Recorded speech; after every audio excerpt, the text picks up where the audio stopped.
What up, B Squad? It's me, JB, and we are here today, you guys, with a brand new review for Rated to Love Season 9, Episode 6.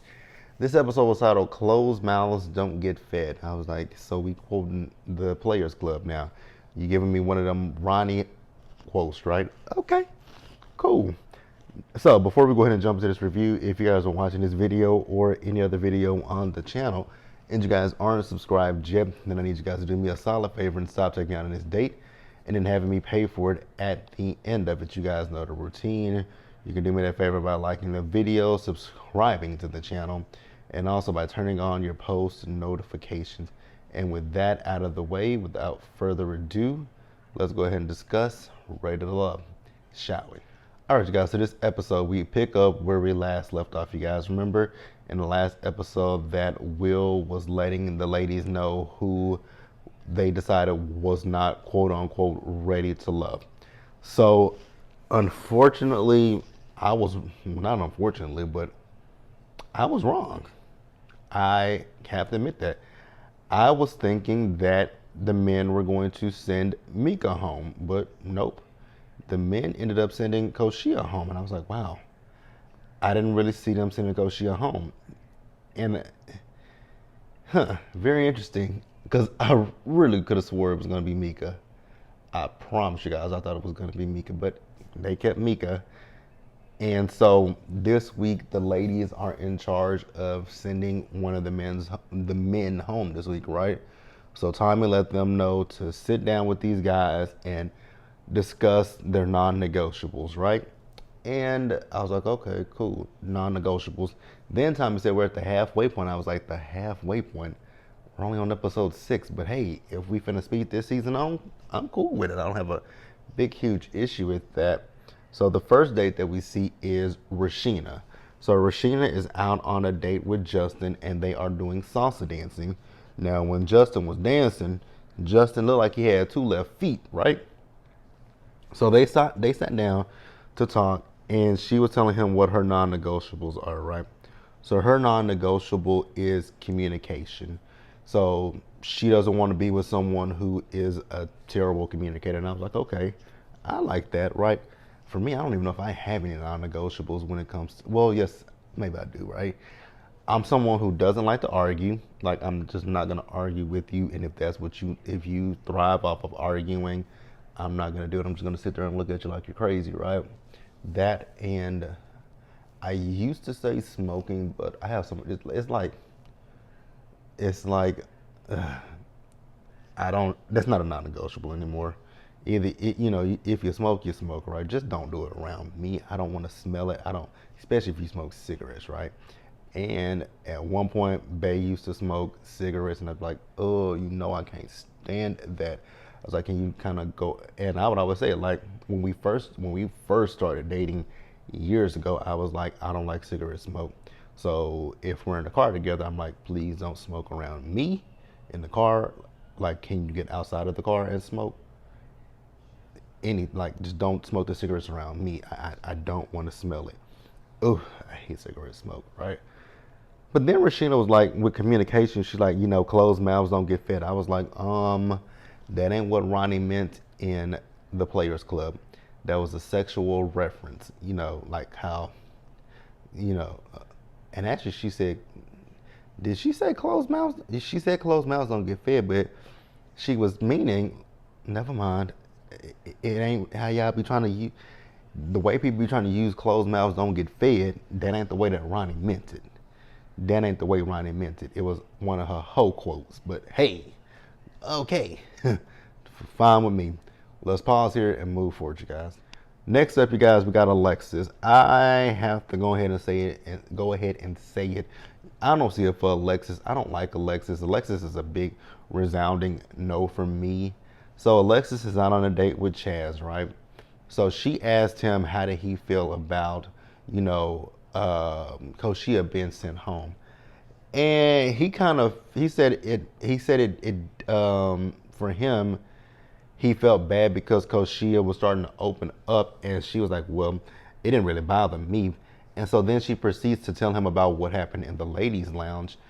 And I was like, girl, That's your problem right now. You are a run tell that. Like you run and tell everything, and then you want to talk about the fact that you were basically like she attacked you at the last ladies lounge when you started with Koshia and Koshia just decided to finish it and she was gonna finish it upside your head. But okay, Alexis, girl, get off my screen, right? So they talk about what their non-negotiables are. He says his is cheating, and hers is I think she said loyalty or something of that nature. Don't quote me, right, you guys? So the next date we get is with Alonzo, Patrice, William in his hips, and Vanessa. Vanessa was the eyeball on this date because it was really mostly because Patrice was centered in between. It was Alonzo, Patrice, William, Vanessa. They should have done it a different way. They should have seated them a different way. I know they could have put Patrice and Vanessa on one side of the table and then the guys on the other side of the table. So that way it's not awkward and uncomfortable because at one point, William and Alonzo were having a conversation with Patrice and Vanessa is just sitting over by herself, just looking at them like this. And I was like, no one's gonna, acknowledge Vanessa. And then y'all, the thing with me with Alonzo is that lisp. I really don't like Alonzo. I think Alonzo was a clown, and no, just not for me. Not for me whatsoever. William was talking about the fact that he had been texting with what's her name? What's this girl's name? Vanessa, right? This is very much so given on Ready to Love, Make a Move with Ashley and Donald. Remember, Ashley kept talking about the fact that Donald didn't talk to her for days, and he's saying that he texted her, she never responded to him. So she showed what I thought he was doing was because I thought he was texting to show that he texted her.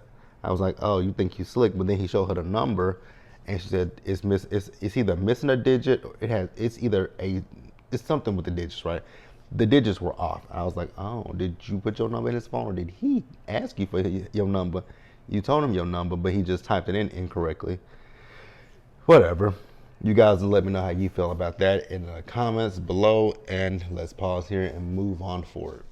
All right, you guys, next up with Mika. She's on a date with Dominique. I was listening to Mika talk, and I don't know, she's very country. I noticed that. Like, you can listen to the way she talk. I know I'm country, but my God, like Mika is real country when she was talking, right?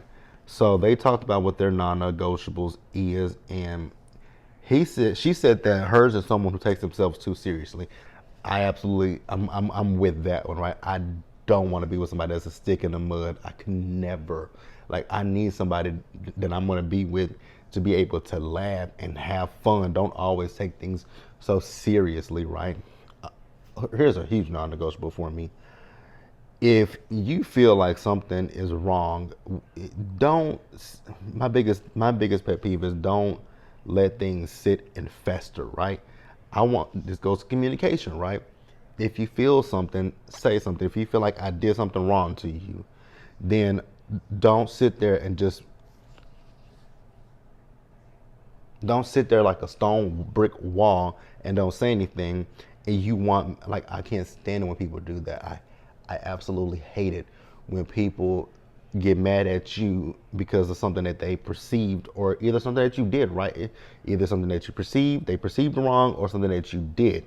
And and especially if it's the one where they perceived something and you don't know how they took it, and they just sit there and they just pissed off, and you talking to them and it's, yeah, no, okay, whatever.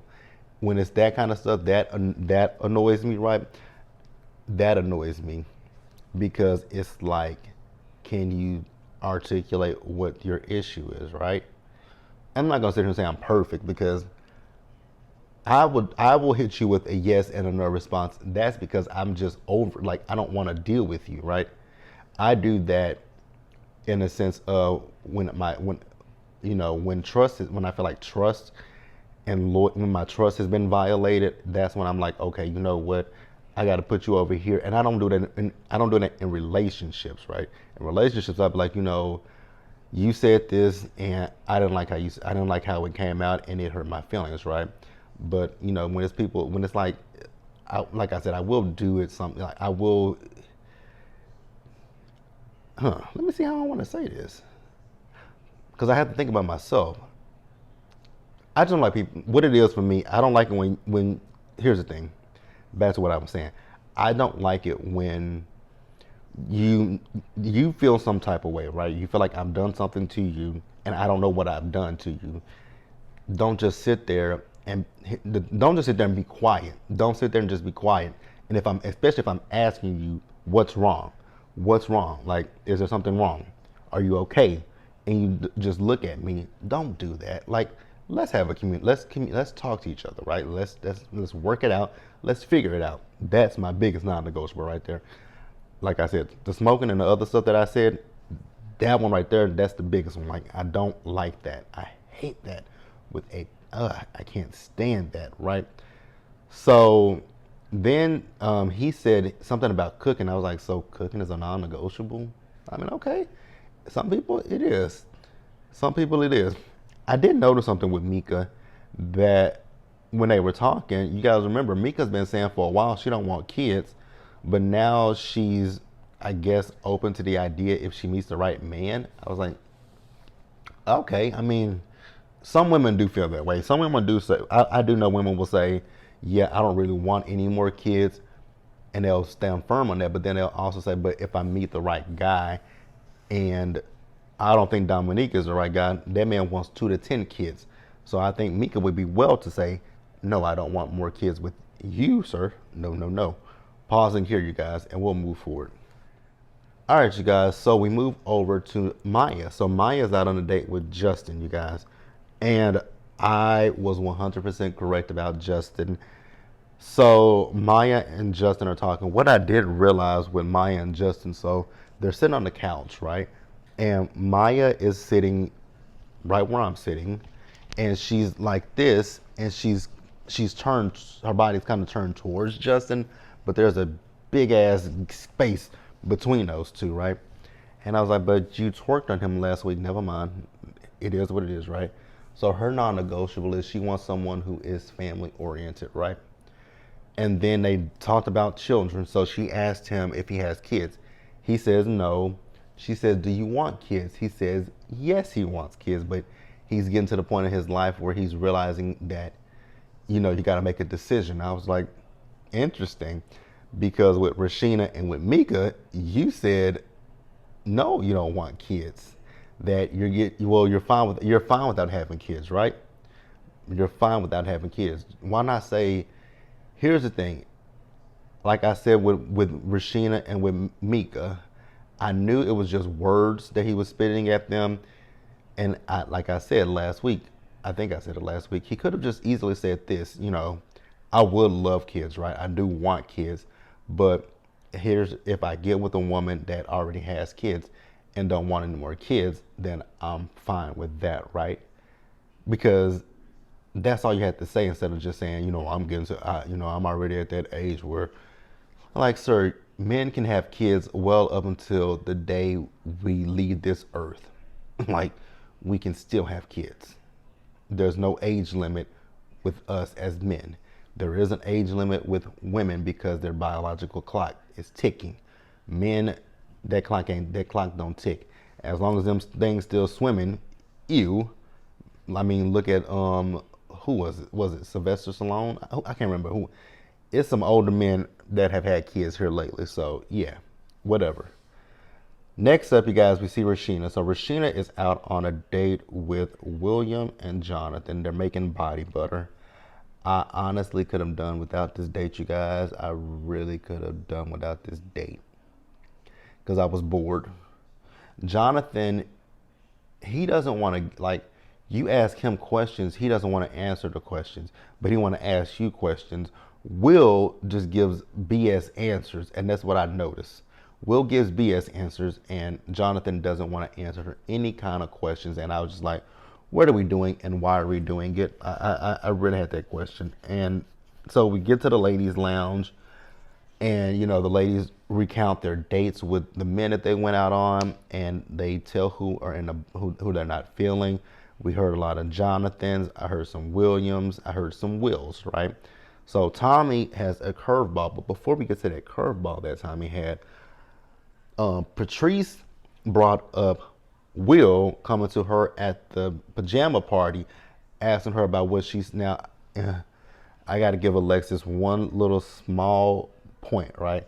Because Alexis did not say that Patrice was the one that said he slept on the floor. He did do some deductive reasoning. He went to damn near every woman and asked them. So she wasn't lying there, but the ladies are right. You take what's said in the lounge and take it back to him and told him. So Alexis is just a big ass pick me. I don't like her. I'm ready for her to go too. I thought I was gonna like Alexis from the first episode, but after that shit with Koshia, she's a absolute into the O for me, y'all. That's just my personal opinion. So we get to, like I said, the curveball. 2 men are going home, so they're gonna take 3 men out on dates and send 2 of them home, right?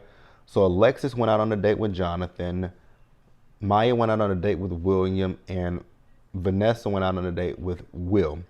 Ultimately, Will and Jonathan were sent home, and I'm fine with that. I'm cool with it. I'm elated. I'm elated because I don't think Jonathan was really here looking for love, and I don't think that William was here after what happened. William just wanted revenge, and the ladies got their revenge on you. You got to go home, sir. But that's the episode, you guys. Please let me know if you what you guys thought about this episode down in the comments section below. Subscribe to the channel, turn on your post notifications, share the video, and until the next time, stay safe out there, you guys. Take care of yourselves, wash your hands, be blessed, and I'll see you guys in the next video.